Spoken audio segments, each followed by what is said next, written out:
Please sir. Mentally strong कैसे होते हैं और मेंटली स्ट्रांग होने का मतलब क्या है, ये हमको मिल करके आज फाइंड आउट करना है। पहले ये देखना है कि फिजिकली स्ट्रांग होने का मतलब क्या।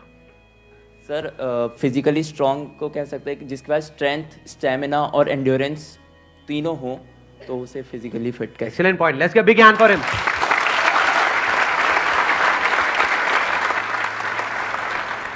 क्या हम ये कह सकते हैं उसकी मसल स्ट्रांग हो? हाँ, क्योंकि कुछ भी लिफ्ट करने के लिए, सही। वेट उठाने के लिए मसल्स का स्ट्रांग होना जरूरी है। मसल्स वीक होंगी तो आप नहीं कर पाओगे, है ना। जो ओवरऑल स्ट्रक्चर है उसमें बोन्स भी आ गई, मसल्स भी आ गई, वो स्ट्रांग होनी चाहिए, उसको हम फिजिकल स्ट्रेंथ बोल सकते हैं। अभी यही फंडे जो हम फिजिकल में देख रहे हैं, इसी को मेंटली देख करके और फिर समझने की कोशिश करेंगे स्टेप बाय स्टेप कि उसका मतलब क्या। कि फिजिकल स्टेमिना तो हमको समझ आता है कि फिजिकली हम जल्दी ना थके। कोई बंदा है उसने थोड़ा बहुत काम किया एकदम से थक गया तो इसका मतलब फिजिकली स्ट्रांग नहीं है। जैसे बहुत लोग होते हैं, जैसे ही अपनी फिजिकल ट्रेनिंग करते हैं, कुछ भी करते हैं, हल्का सा भी दर्द होता है तो छोड़ देते हैं, छुई मुई टाइप के, है ना। तो बड़ा दर्द हो रहा है, भाई दर्द नहीं होगा तो बनेगी कैसे, है ना। Right sir. तो हल्का सा भी कुछ होता है तो छोड़ देते हैं, एंड्योर नहीं कर पाते हैं पेन को। Yes sir. तो पेन को एंड्योर करने की जितनी हमारे अंदर पावर है उसको हम एंड्योरेंस बोल सकते हैं। सर मेरे हिसाब से फिजिकली स्ट्रांग होने का मतलब ये है कि सबसे बड़ी चीज़ ये है कि बीमारियों से दूर होना चाहिए उसे। अगर मतलब कई बार ऐसा होता है कि हमें फिजिकली स्ट्रांग दिख रहा है पर्सन, बट वो होता नहीं है। यानी कि एक बंदा हो सकता है वो फिजिकली हमको स्ट्रांग बाहर से दिख रहा हो और वेट भी बहुत अच्छा लिफ्ट कर रहा हो, और लेकिन उसकी इम्यूनिटी वीक हो। Yes sir. तो हम कह सकते हैं अंदर से वो बंदा कितना स्ट्रांग है। यानी कि जो भी डिजीजेस हैं, मतलब जो भी बीमारियां हैं, उनसे लड़ने की उसके अंदर कितनी पावर है उसकी बॉडी के अंदर। Yes sir.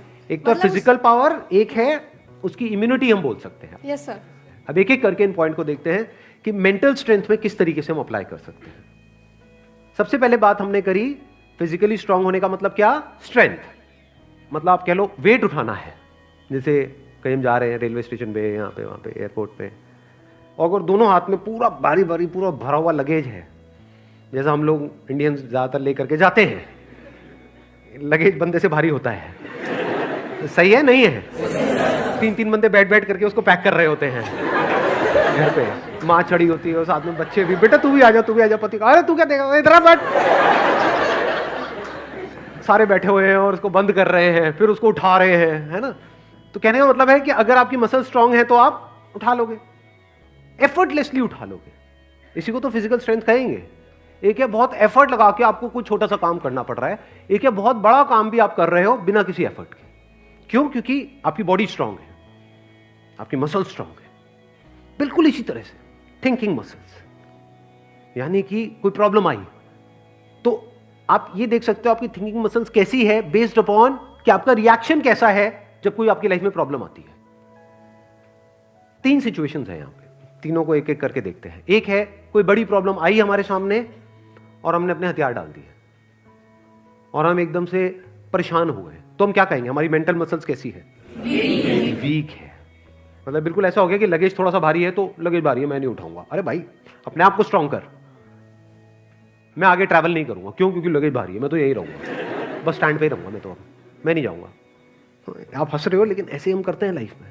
कोई बड़ी प्रॉब्लम आई तो हम क्या करते हैं, अपने हथियार डाल देते हैं, मतलब वी गिव अप,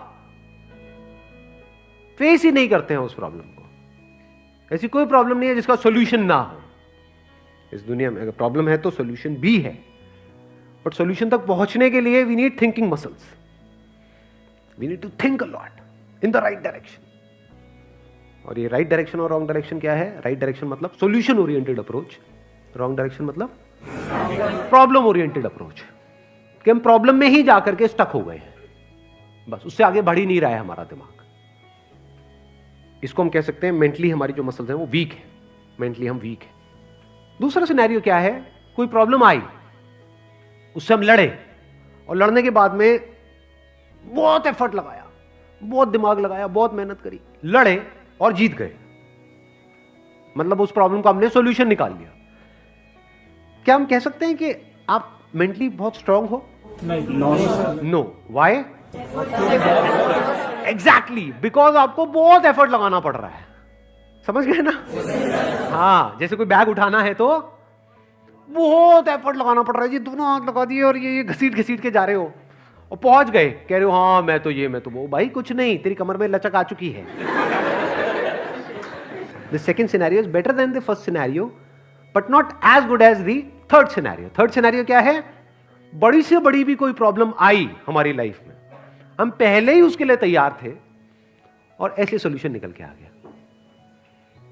मतलब वो प्रॉब्लम जो दुनिया के लिए बहुत बड़ी है, जिसको देख करके लोग डरने लग जाते हैं, वो प्रॉब्लम आपके सामने आई, ऐसे सॉल्यूशन निकल गया, एफर्टलेसली काम हो गया। यानी एक बैग आपके पास में है 50 किलो का, ऐसे उठा लिया हल्के में। मतलब लोगों को देखने में लग रहा है कि अरे बैग तो बहुत हल्का है। बैग हल्का नहीं है, उस बंदे में दम है। तो कैसे लाइफ की मुश्किल से मुश्किल प्रॉब्लम्स को भी आप आसान से आसान बना सकते हो? कितना आसान बना सकते हो कि ऐसा लगे अरे इस बंदे को तो कोई एफर्ट ही नहीं करना पड़ रहा है। उसी को तो कहेंगे मेंटल स्ट्रेंथ, मेंटली स्ट्रांग होना। इसको अगर मैं समअप करूं, जो भी अभी तक मैंने कहा है उसको एक लाइन के अंदर अंदर, तो वो क्या है? एक कैटेगरी होती है लोगों की जो सिंपल से सिंपल प्रॉब्लम्स को भी कॉम्प्लिकेटेड बना देते हैं अपने माइंड में। 99% लोग ऐसे ही हैं इस दुनिया में। सिंपल सी प्रॉब्लम है, कुछ भी नहीं, उसको भी इतना कॉम्प्लिकेटेड किया हुआ है जैसे पता नहीं क्या हो गया, हवा बना दिया है पूरा का पूरा। और दूसरी कैटेगरी होती है लोगों की, ऐसे बहुत कम लोग होते हैं, वही होते हैं जिन्होंने एक्चुअल में काम किया होता है अपनी मेंटल मसल्स के ऊपर। वो कौन होते हैं? जो कॉम्प्लिकेटेड से कॉम्प्लिकेटेड प्रॉब्लम्स होती हैं उनके सामने, जिसको देख करके ही बंदा कहे अरे यार ये तो बहुत कॉम्प्लिकेटेड है, उसको भी सिंपल बना देते हैं। जैसे फॉर एग्जांपल आपकी कोई रिलेशनशिप है किसी के साथ में और वहां पे बहुत क्लैशेस चल रहे हैं, बहुत मेजर कुछ इश्यूज हो रहे हैं। एक तो ये आपस में हम लड़ते मरते रहे कुत्ते बिल्ली की तरह, जैसे ज्यादातर घरों में होता है। उसका कोई सोल्यूशन निकल पाएगा कभी भी? नहीं। तो हमें क्या करना होगा? समझना होगा इस रिलेशनशिप में प्रॉब्लम है क्या। अज्यूम नहीं करना है पहले से कि प्रॉब्लम उसमें है या प्रॉब्लम मुझ में ही है। ये भी एक विक्टिम मेंटालिटी होती है, मेरे में ही कमी है, वो तो सब सही है बस मेरे में ही कमी है। ये भी बड़ी गंदी मेंटालिटी होती है, विक्टिम मेंटालिटी। या फिर तुझ में प्रॉब्लम है, मैं सही हूं तू गलत है। तो पर्सन को ना देखा जाए कि वो या वो, प्रॉब्लम को समझा जाए। प्रॉब्लम एग्जैक्टली क्या हो रही है रिलेशनशिप, वो जो क्लैश हो रही है उसकी जड़ क्या है, उसका कॉज क्या है। अगर वो हमको समझ आ जाता है बारीकी से, तो क्या वो प्रॉब्लम जड़ से ठीक नहीं हो जाती? और अगर हम उसको ना समझे और ऊपर ऊपर से ठीक करने की कोशिश करें, क्या वो कभी भी ठीक हो सकती है? कोई भी मिल करके क्या उसको ठीक करवा सकता है उस प्रॉब्लम को?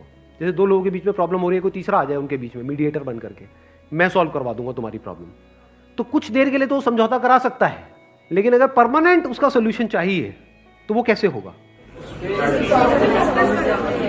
या तो दोनों को या दोनों में से किसी एक को बारीकी से समझना होगा नेचर ऑफ प्रॉब्लम क्या है। And that could be very simple. समझ गए? मतलब लगता क्या है, ये स्पेशली जो रिलेशनशिप्स की जो प्रॉब्लम्स होती है वो बहुत ही कॉम्प्लिकेटेड होती है, एक्सट्रीमली कॉम्प्लिकेटेड। समझ ही नहीं आ रहा था क्या करें क्या ना करें। कई बार होता है कि बहुत ही सिंपल होता है उसका सोल्यूशन। अगर मान लो मेरी किसी के साथ में रिलेशनशिप है, उसमें कोई प्रॉब्लम हो रही है, तो उसको बारीकी से ऑब्जर्व किया, अच्छा प्रॉब्लम हो क्यों रही है और इतनी बड़ी प्रॉब्लम क्यों हो रही है, उसकी जड़ क्या है। तो जब जड़ तक गया तो मैंने देखा कि अच्छा मैं कुछ इस तरह से बोलता हूं जहां से पूरा खेल शुरू होता है। अगर मैं ये ना बोलूं तो, और इसकी जगह ये बोल दूं तो क्या खेल अलग डायरेक्शन में नहीं चला जाएगा? दोनों का अंडरस्टैंडिंग होना बहुत जरूरी है। आप कह रहे हो दोनों की अंडरस्टैंडिंग होना बहुत जरूरी है? हाँ जी सर। ध्यान से समझना, अब ये प्रॉब्लम ओरिएंटेड अप्रोच है, सॉल्यूशन ओरिएंटेड अप्रोच है? ये प्रॉब्लम ओरिएंटेड अप्रोच है जिसका कोई दुनिया में सॉल्यूशन नहीं है। ये बिल्कुल ऐसा है कि सरकार को तो अपना काम अच्छे से करना चाहिए। ये जो चाहिए है ना, ये हम इंडियंस की नस नस में दौड़ रहा है।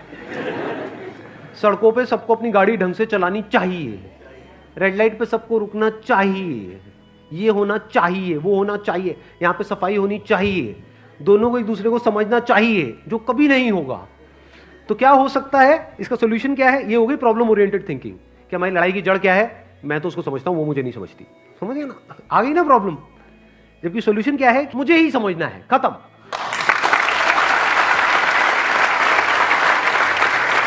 Thank you so much for coming.